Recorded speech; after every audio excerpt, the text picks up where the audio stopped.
الحمد لله رب العالمين والعاقبة للمتقين والصلاة والسلام على رسوله الكريم أما بعد فأعوذ بالله من الشيطان الرجيم بسم الله الرحمن الرحيم ولا تخزني يوم يبعثون يوم لا ينفع مال ولا بنون إلا من أتى الله بقلب سليم وأزلفت الجنة للمتقين صدق اللہ العظیم. محترم اور مکرم حاضرین، اللہ رب العزت کا بہت بڑا احسان ہے کہ اللہ تعالیٰ نے دین اسلام سے وابستہ رہ کر قرآن کریم کے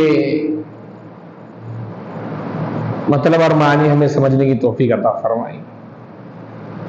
قرآن کریم کی جو آیت میں نے ابھی پڑھی ہے اس کے اندر اللہ رب العزت نے فرمایا ہے، حضرت ابراہیم علیہ السلام کی اس بات کا تذکرہ کیا جس کے اندر انہوں نے فرمایا وَلَا تُخْزِنِي يَوْمَ يُبْعَثُونَ، جس دن انسان دوبارہ پیدا کر دیے جائیں گے اس دن آپ مجھے غمگین نہ کیجیے.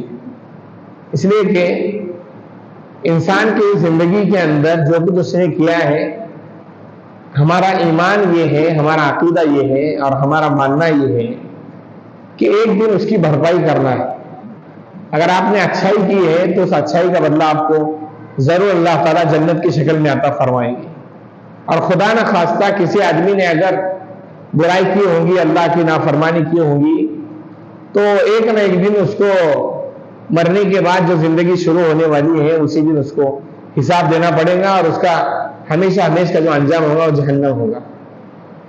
اس لیے ابراہیم علیہ السلام نے دعا مانگی وَلَا تُخْزِنِي يَوْمَ يُبْعَثُونَ، کہ جس دن انسان دوبارہ پیدا کیے جائیں گے مجھے اس دن غمگین نہ کیجیے. اور وہ دن کیسا رہے گا؟ عجیب بات قرآن نے ارشاد فرمائی. آدمی زندگی کے اندر کیا کرتا ہے؟ شادی اس لیے کرتا ہے کہ میرے اولاد پیدا ہو اور بڑھاپے میں میری اولاد میری سہارا بنے، اس لیے شادی کرتا ہے. اولاد ہو جاتی ہے، وہی اولاد اس کو بڑھاپے میں سہارا بنتی ہے، اور جب اولاد چھوٹی چھوٹی رہتی ہے تو آدمی ان سے دل بہلاتا ہے. اور اگر اولاد نیک بن گئی، نیکوکار رہی آپ کی اولاد، تو موت کے بعد آپ کے لیے ذخیرہ آخرت بن جاتی ہے کہ آپ تو مر گئے لیکن نیک اولاد آپ نے جو پیچھے چھوڑا ہے یہ آپ کو ثواب پہنچاتے رہیں گی، یہ آپ کو ثواب پہنچاتے رہیں گی. لیکن اس دن جس دن انسان دوبارہ پیدا کیے جائیں گے دن کیا ہوگا؟ وما یوم القیامہ، قیامت کا دن کیا ہے؟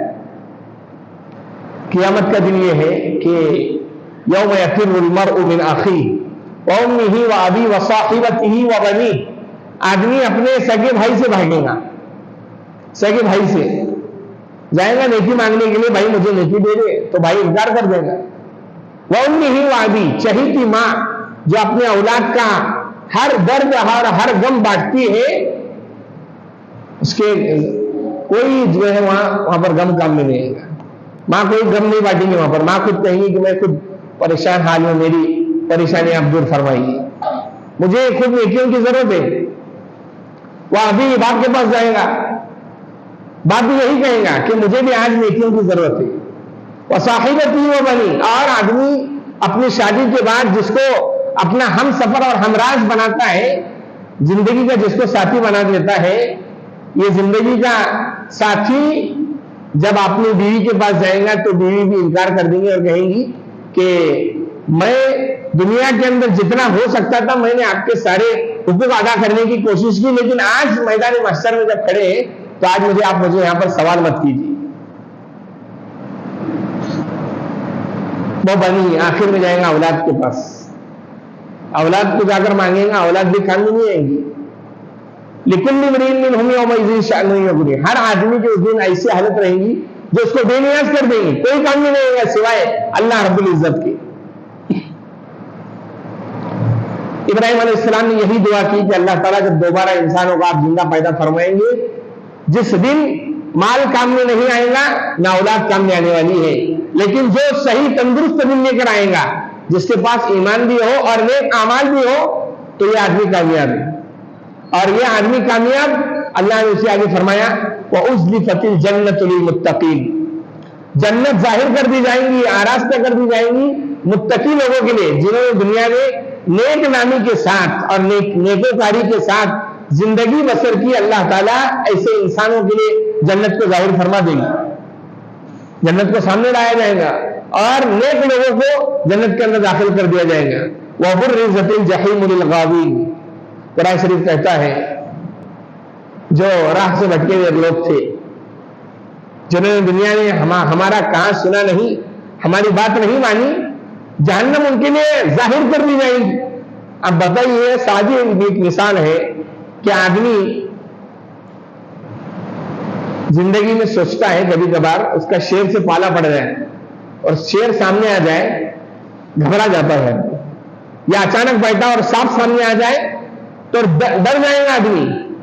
بعض مرتبہ ہمارے مسلمانوں کے ذہنوں کے اندر خیال آتا ہے کہ موت کے بعد، قبر میں جانے کے بعد 3 سوال ہوں گے، من ربو کا، آپ کا پروردگار کون ہے، من نبیو کا، آپ کے نبی کون ہے، ماں دینو کا، تمہارا دین کیا ہے۔ تو ہمارا مسلمان کیا کرتا ہے، ان سوالوں کو یاد کر لیتا ہے، ان سوال کے جواب کیا کر لیتا ہے، یاد کر لیتا ہے۔ اور کیسے یاد کرے گا، نبی محمد، میرے نبی محمد ہے، دین اسلام، میرا دین اسلام ہے، اور ربی اللہ، میرا پروردگار اللہ تعالیٰ ہے۔ اور یہ سوچتا ہے میں مر جاؤں گا تو میں فوراً جاؤں دے دوں گا اور میں بچ جاؤں گا۔ بعد مرتبہ یہ ذہن سوال دماغ میں آتا ہے، لیکن آپ کبھی سوچ لے رہے اس وقت کو کہ آپ کے ہاتھ میں تھیلی ہو، کھانے کی تھیلی ہو، یا کسی تھیلی کے اندر پیسے رکھے ہوئے ہو، اور آپ راستے سے جا رہے ہیں اچانک، یا 2 ویلر سے جا رہے ہیں، اور اچانک سامنے سے 5-6 جو ہے شیر آ جائے، تو آپ کو یہ یاد نہیں رہے گا کہ آپ کے ہاتھ میں پیسے یا تھیلی ہے، آپ تو اس وقت یہ سوچیں گے کہ میری جان بچ جائے۔ کیا سوچیں گے آپ، میری جان کسی طریقے سے بچ جائے۔ آدمی جب قبر کے اندر جاتا ہے تو جو فرشتے سوال کرنے کے لیے آتے ہیں اس کو، وہ فرشتے کو کہا جاتا ہے منکر نکیر۔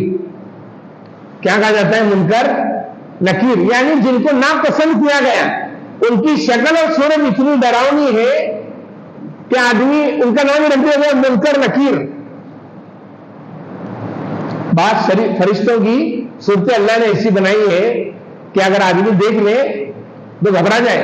اس لیے جناب محمد رسول اللہ صلی اللہ علیہ وسلم نے جب حضرت جبرائیل علیہ السلام کو ان کی اصلی شکل میں دیکھا تھا تو آپ صلی اللہ علیہ وسلم بھی گھبرا گئے تھے۔ زندگی میں 2 مرتبہ جناب محمد رسول اللہ صلی اللہ علیہ وسلم نے جبرائیل علیہ السلام کو ان کی اصلی شکل میں دیکھا۔ اب جو قبر میں جو فرشتے سوال کرنے کے لیے آئیں گے، ان کا نام ہی منکر نکیر ہے، جن کو ناپسند کیا گیا۔ منکر ایسی چیز کو کہا جاتا ہے جس کو ناپسند کیا گیا۔ ان کی بھیانک شکل جب سامنے آئیں گی اور وہ سوال کرے گا کہ تمہارا دین کیا ہے، تو بتاؤ اس وقت ہماری یہ زبان کام میں آئیں گی جو ہم رٹتے ہوئے ہیں؟ نہیں۔ اس وقت اگر آپ کا دین اور اسلام پر اگر عمل رہے گا تو آپ بغیر ڈرے فوراً بتا دیں گے، بغیر ڈرے فوراً کیا کر دیں گے، بتا دیں گے۔ وَبُرِّزَتِ الْجَحِيمُ لِلْغَاوِينَ، جہنم ظاہر کر دی جائے گی بھٹکے لوگوں کے لیے، اور کہا جائے گا، پوچھا جائے گا وَقِيلَ لَهُمْ أَيْنَ مَا كُنْتُمْ تَعْبُدُونَ، کہا جائے گا ان سے مِن دُونِ اللَّهِ، اللہ کو چھوڑ کر جن کی تم عبادت کیا کرتے تھے، کہاں ہے وہ لوگ؟ اللہ کو چھوڑ کر جن کی تم عبادت کیا کرتے تھے وہ لوگ کہاں ہیں؟ هَلْ يَنْصُرُونَكُمْ أَوْ يَنْتَصِرُونَ، کیا وہ تمہاری مدد کریں گے یا تمہیں بدلے میں کوئی چیز دیں گے؟ جن کو اللہ کی چھوڑ کر تم نے عبادت کی ہے زندگی میں، معاف فرمائے اللہ تعالیٰ۔ ہمارے بعض مسلمان اللہ کو مانتے تو ہیں لیکن ساتھ میں کچھ شرکی عقیدے رکھتے ہیں کہ ولی ہمیں اولاد دے سکتا ہے، نبی ہمیں اولاد دے سکتا ہے، نبی ہمارا یہ کام کر سکتا ہے، ولی ہمارا یہ کام کر سکتا ہے۔ جبکہ جو آدمی قبر میں چلا گیا ہے وہ ہمارے کچھ کام کا نہیں ہے، وہ تو ہمارے محتاج ہے۔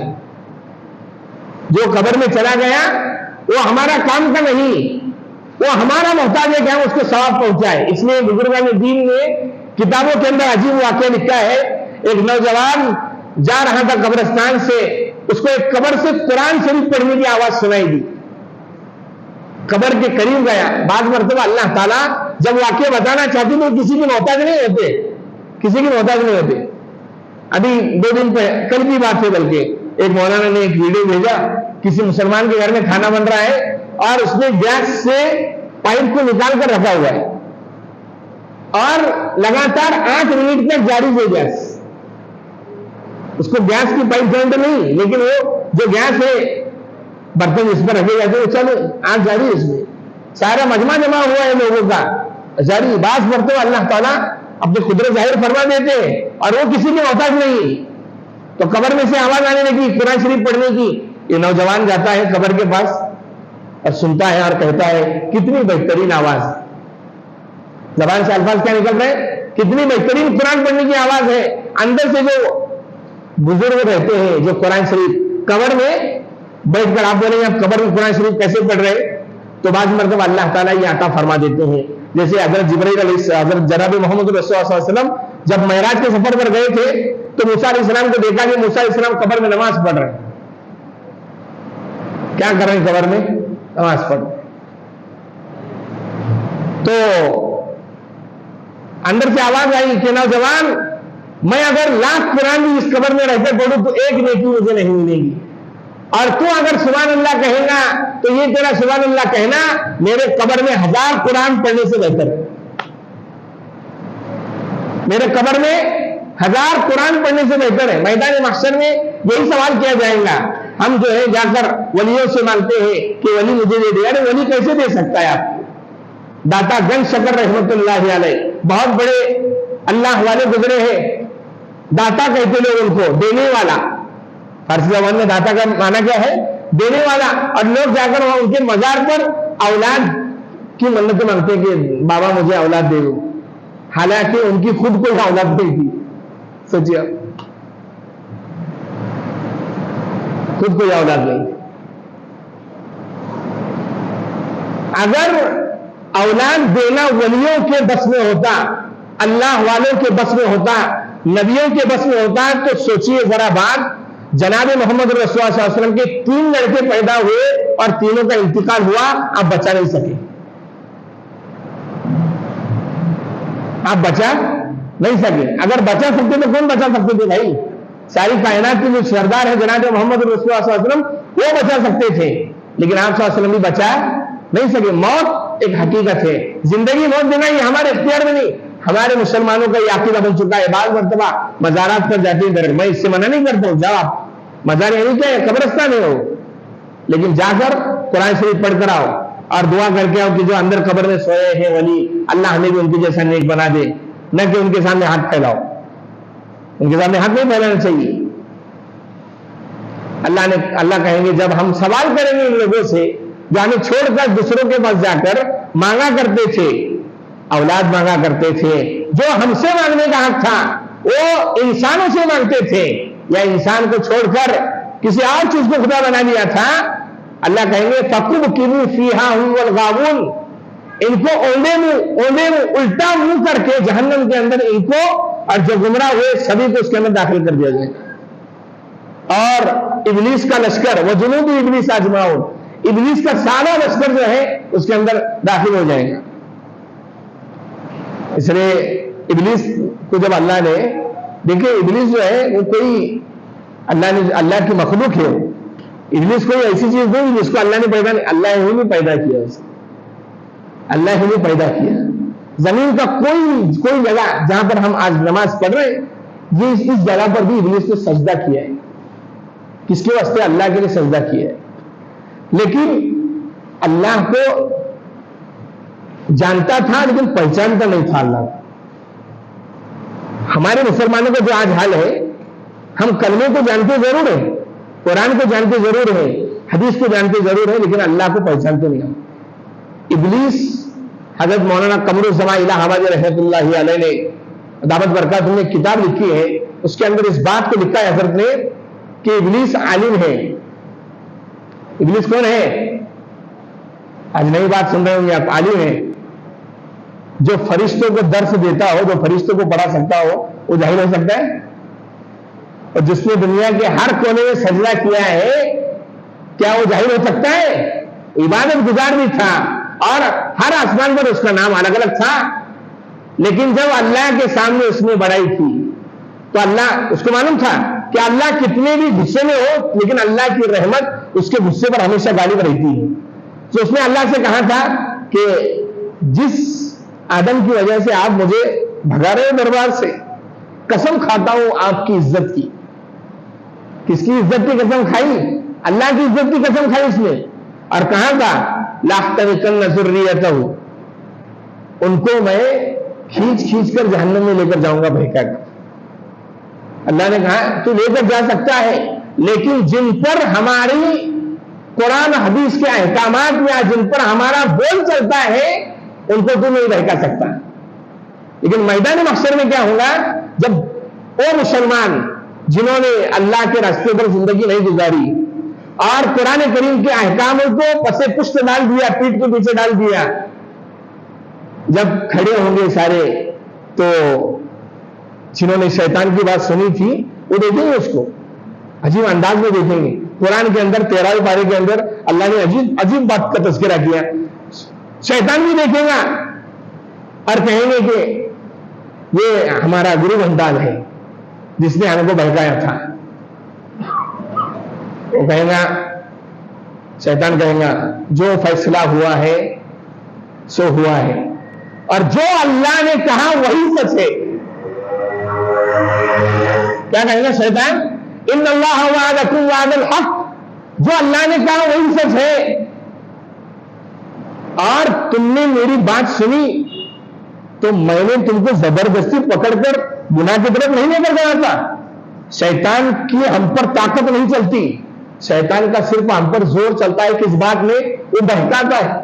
جیسے ایک آدمی کیا کرتا ہے، دوسرے آدمی کو چگل خوری کرتا ہے یا کان بھرتا ہے، تو ایسے ہی شیطان کیا کرتا ہے؟ انسان کو گناہ کو جو ہے ایک سمندر بنا کر پیش کرتا ہے، بہترین میٹھا سمندر بناتا ہے اور انسان کو لگتا ہے کہ ہاں ماشاءاللہ یہ بہت اچھی چیز ہے. جب کر گزرتا ہے گناہ تو شیطان کہتا ہے کہ بھائی میں تو اس میں ملوث نہیں. وما كان لي عليكم من سلطان الا ان دعوتكم فاستجبتم لي، میرا کوئی زور نہیں، میں نے تو کہا کہ آؤ کھانے کے لیے تو تم آ گئے. میں نے کہا آؤ غلط راستے پر، تم آ گئے. میں نے کب یہ کہا تھا کہ اللہ کو چھوڑ کر ادھر آؤ؟ میں نے کہا کہ یہ غلط راستہ ہے، آ جاؤ، تم آ گئے. شیطان اللہ کو مانتا ہے، اللہ کی نہیں مانتا. فرق جانے اس کو. شیطان کو یہ معلوم ہے کہ اللہ ایک ہے لیکن اس نے وعدہ کیا ہے کہ جس آدم کی وجہ سے میں دنیا کا سردار نہ بن سکا اس آدم کی اولاد کو ضرور گمراہ کروں گا. وجنود ابلیس اجمعون قالوا وهم فيها يختصمون، آپس میں جھگڑیں گے اور کیا کہیں گے؟ سارے لوگ کہیں گے جو جہنم میں جانے والے ہیں، تاللہ اللہ کی قسم ان كنا لفی ضلال مبین، بے شک ہم کھلی ہوئی گمراہی میں پڑے تھے. اذ نسویکم برب العالمین، ہم نے تم جیسوں کو سارے جہاں کے پروردگار کے برابر بنا دیا، اللہ کے برابر بنا دیا. جو سب دے سکتا ہے وہ اللہ ہے، جو کچھ نہیں دے سکتا وہ انسان ہے. اذ نسویکم برب العالمین وما اضلنا الا المجرمون، اور گنہگاروں نے ہم کو بہکا دیا ہے. اور پھر آخر میں کیا کہیں گے جو جہنم میں جائیں گے؟ ولا شریک حمیم فما لنا من شافعین، کون ہماری سفارش کرنے والا ہے؟ کون ہماری؟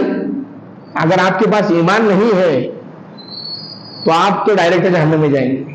اگر ایمان ہے اور اگر اللہ کا فضل ہوا تو بچ گئے. اس لیے حضرت عائشہ صدیقہ رضی اللہ تعالیٰ عنہا کی حدیث ہے، فرماتی ہے جس کو اللہ نے صرف ایک سوال کیا کہ یوں کیوں کیا؟ خدا نے اگر سوال کیا کہ تو نے فجر کی نماز کیوں نہیں پڑھی، ایک سوال کیا تو سمجھ جاؤ کہ وہ جہنم میں جائے گا. اذا نوقش الذبر، جب پکڑائی جائے لگے ایک سوال کریں گے اندر تو آدمی کا ہے فما لنا من شافعین ولا صدیق حمیم، جگری دوست بھی کام کے نہیں آئیں گے. اللہ نے کہا ایک تو دوست کسی راستے پر چلتے چلتے اس کو بنا لیے، ایک ہوتا ہے جگری دوست جو ہر مشکل میں ساتھ دے. کل میدان محشر میں اور قیامت کے دن جگری دوست بھی کام میں نہیں آئے گا. اور سارے لوگ یہ تمنا کریں گے فلو ان لنا کرۃ فنکون من المؤمنین، اے کاش کہ دنیا میں دوبارہ ہم لوٹا دی جائے تو ہم سچے پکے ایمان والے بن کر آئیں گے.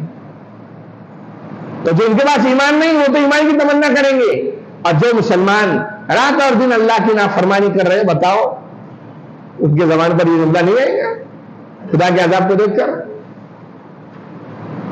فَلَوْ أَنَّ لَنَا كَرَّةً فَنَكُونَ مِنَ الْمُؤْمِنِينَ. دوبارہ زندگی مل جائے تو ہم دنیا کے اندر آئیں گے اور واپس جائیں گے. اللہ نے 22 پارے کے اندر اللہ نے عجیب تذکرہ کیا ہے. اللہ کہیں گے اس وقت اولم نعمرکم ما یتذکر فیہ من تذکر وجاءکم النذیر. کیا ہم نے آپ کو اتنی زندگی نہیں دی تھی کہ جس کے اندر نصیحت حاصل کرنے والا, عقل سے کام لینے والا, دماغ سے سوچنے والا اگر نصیحت حاصل کرنا چاہتا تو حاصل کر لیتا تھا. اللہ کہیں گے دیکھو عجیب بات ہے, حضرت ایوب علیہ السلام کے بارے میں ایک عجیب بات لکھی ہوئی. ملک الموت جو ہے نا, یہ جو ہے بغیر اجازت کے داخل ہونے والی چیز ہے. وہ آپ سے یہ نہیں پوچھیں گے کہ میں شام میں آؤں کہ صبح میں آؤں, نہیں. ایک سوال کریں گے آپ سے, چلو اللہ نے بلایا. ایک تھے موسیٰ علیہ السلام, کتابوں میں لکھا ہے واقعہ ان کے بارے میں. ملک الموت دیکھ کے سوال کہا کیوں آئے ہو؟ تو کہا تمہاری جان نکالنی ہے. اب موسیٰ علیہ السلام ذرا نہیں دیکھو, کھینچ دیا تماچا اس کو.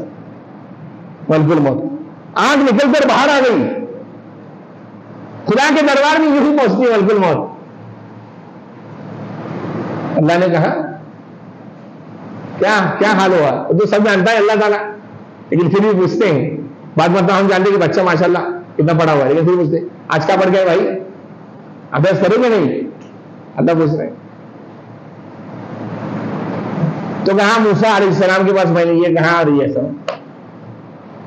تو جا کر کہو موسیٰ علیہ السلام سے جتنے بکری کے بدن پر بال ہیں اتنی زندگی ہم عطا کریں گے, اس کے بعد بھی موت آنی,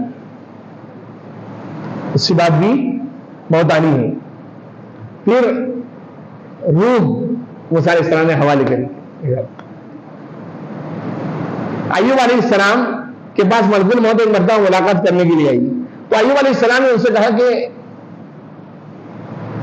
تم زندگی میں جب میری جان نکالنے آؤں گی تو اس سے پہلے مجھے کچھ پیغام بھیج دینا. آج کے زمانے میں ہمارے کہتے ہیں کہ بھائی خط بھیج دینا, لیٹر بھیج دینا, میسج بھیج دینا. تو ایوب علیہ السلام نے جب یہ بات کہی ملک الموت چلی گئی. اب ڈائریکٹ آئے ان کی جان نکالنے کے لیے. تو پوچھا ایوب علیہ السلام نے بھائی میں نے تو تم سے کہا تھا کہ مجھے خط بھیجنا, تم ڈائریکٹ آ گئے. تو کہا نہیں میں نے کتنی مرتبہ خط بھیجا آپ کو. تو کیا خط؟ کہا میں نے تم کو جتنی مرتبہ بیماری آئی وہ سب میرے خط تھے.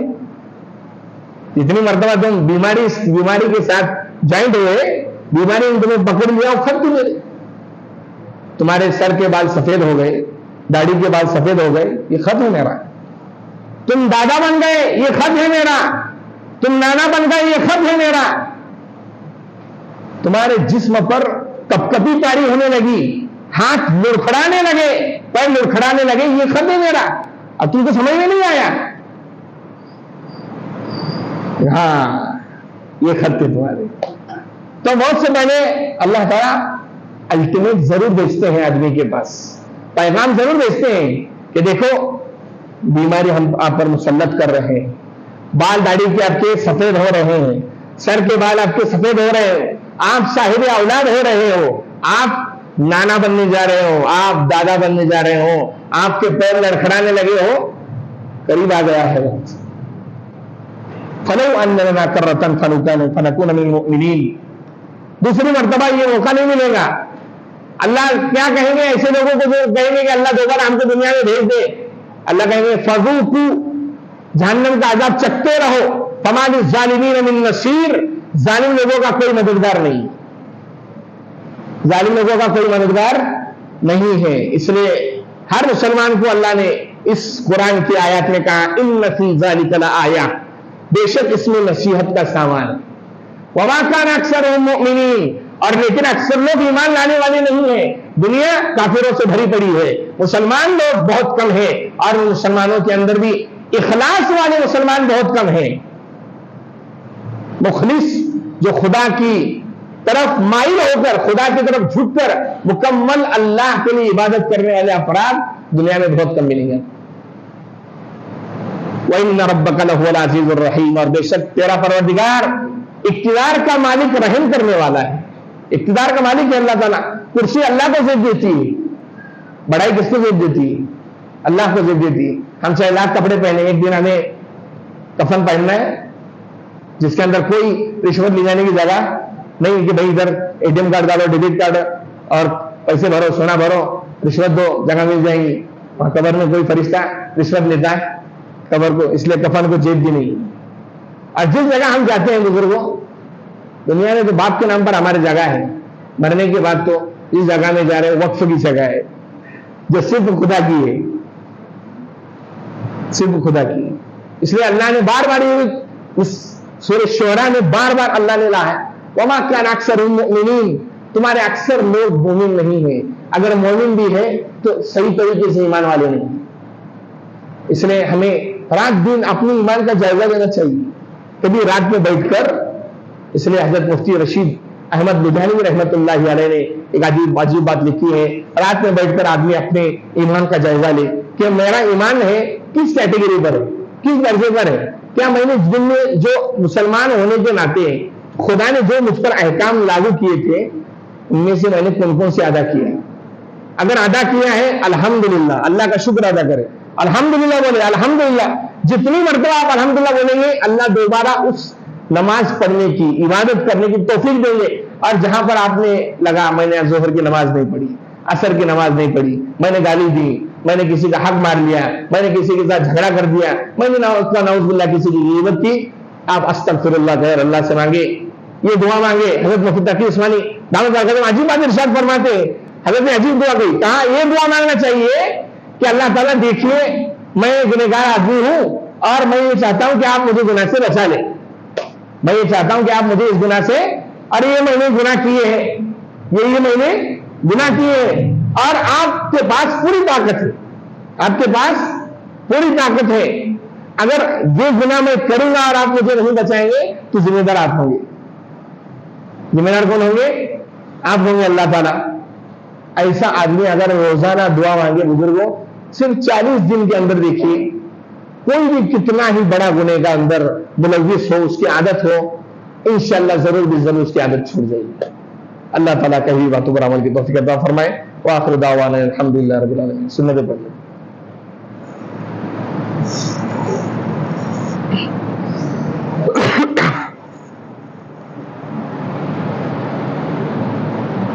جمعہ کے بعد اعلان کرو، کون دن ہو گیا نا؟